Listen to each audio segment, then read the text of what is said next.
much though. I haven't done. As if you're talking to me. Alright. What's going on, slut? YouTube. I was reading a book. This is basically what I'm going to do. This is the whole channel basically from now on.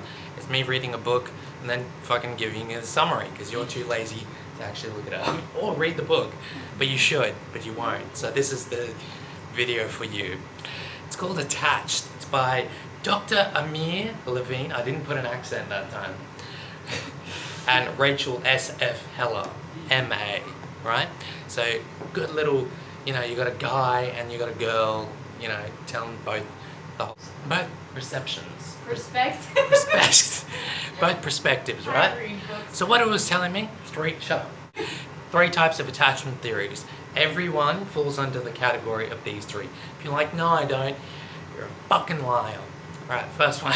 I always like clicking on YouTube videos to get bullied. Oh, fuck yeah, fuck yeah. Secure attachment style is the first one. 50% of the population have a secure attachment style. The other 25 and 25%, which is the other 50%, has an avoidant or an anxious type, right? So, what you need to do, you need to find out what yours is, or your partner's is, and your partner's, or your future partners and stuff like that. And basically, if you understand types of attachment theories, it's able to cull any kind of relationships that just are fucking bad for you, basically. It's true, it's true. I do it all the time. So how to tell which type of fucking attachment style you are? Well, I'll tell you right now. Stressed and like anxious about the relationship, in the relationship, about yourself. Always want 99% of the time you just want to be close with your partner. You're always anxious about them leaving or you not being good enough or whatever like that. Then you're an anxious person. You're an anxious attachment style. If you're the opposite, if you're avoidant of your partner, both physically and emotionally, you always blame your other partner because you're a cunt. I shouldn't say cunt, but, well, yeah, blaming... It's Australia, it's fine. Oh, it's Australia. I mean... It's not America. Nah. They're like, you fucking said, no, that's not an American accent. Anyway, vote for Trump 2022. Okay, of course, what sane person would vote Democratic? I'm joking. No, fuck the Republicans. If you feel suffocated and trapped in the relationship, then you're avoidant. And then if you're secure, then basically it means you chill in the relationship, you're cool with intimacy, you're always, you know, loving with your partner, you're not too anxious majority of the time, you're always consulting with your partner. I'm very sweaty. Have a healthy relationship is understand your anxious or your attachment style, understand your partner's attachment style, and then just clear communication, just outright be like, this is my attachment style, this is what it is, and then it either will, you know, be reciprocal with the other person's attachment style or it won't, which means the fucking relationship won't work. So what happens is secure and secure people date, secure and anxious people date, and avoidant and anxious people, avoidants normally seek out anxious people because at the beginning of the relationship they want to feel loved and they don't have that kind of overburdenedness that they later get in the by the anxious person. So they kind of seek out the anxious person, they kind of fuck with them and bully them basically, and we're going to talk about that. And then avoidant people do not date each other. That just doesn't work. So It's so sweaty on your face. I know! God damn it! Get a towel, keep it next to you in between, so then when you start getting sweaty you can... Staying in, I don't care. The book main thing was obviously communication, to not fall into what is called the anxious and avoidant trap. So this is where the anxious person and the avoidant person have two different ways of expressing intimacy and everything like that. And so anxious person really wants to be intimate, avoidant person wants to keep a distance between both partners, just wants to have, okay, I want this much physical distance, this emotional distance kind of thing, that I don't hold hands, don't fuck all the time.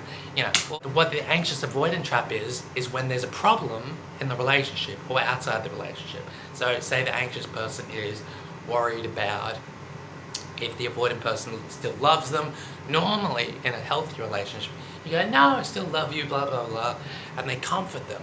That's what a secure person or an anxious person would do for an anxious person. But what an avoidant person does is they move away. So, anxious person thinks there's a problem, wants to be closer with the partner. The avoidant partner goes, too much intimacy, moves away. The anxious person sees that, gets even more freaked out, moves even closer, and then you have this kind of fucking cat and mouse game between the anxious and avoidant.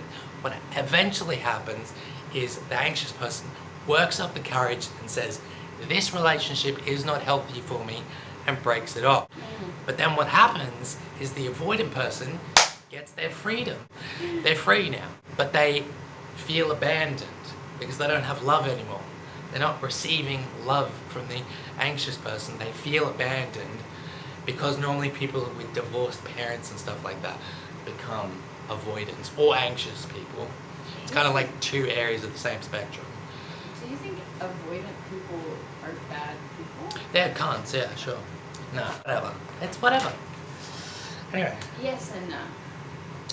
The avoidants then feel abandoned by the anxious person, and they go, oh well, I'm just going to go and try and convince the anxious person to take me back because I've got the freedom, so I don't feel the fear of being abandoned, I don't feel the fear of burdenedness by the partner, so I can just spur out what I want, which means they just give false sense of security and false lies. Well, a lie is false, but anyway, they just say, oh, I'll love you, I'll be more intimate, blah, blah, blah. They convince the anxious person and they go back into the relationship.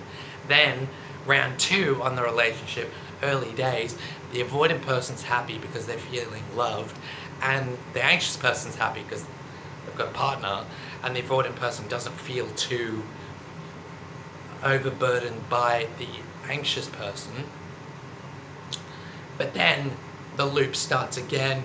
The anxious person becomes more needy and the avoidant person moves away, and then you've got that kind of chasing effect, that cycle, and then that's basically what happens.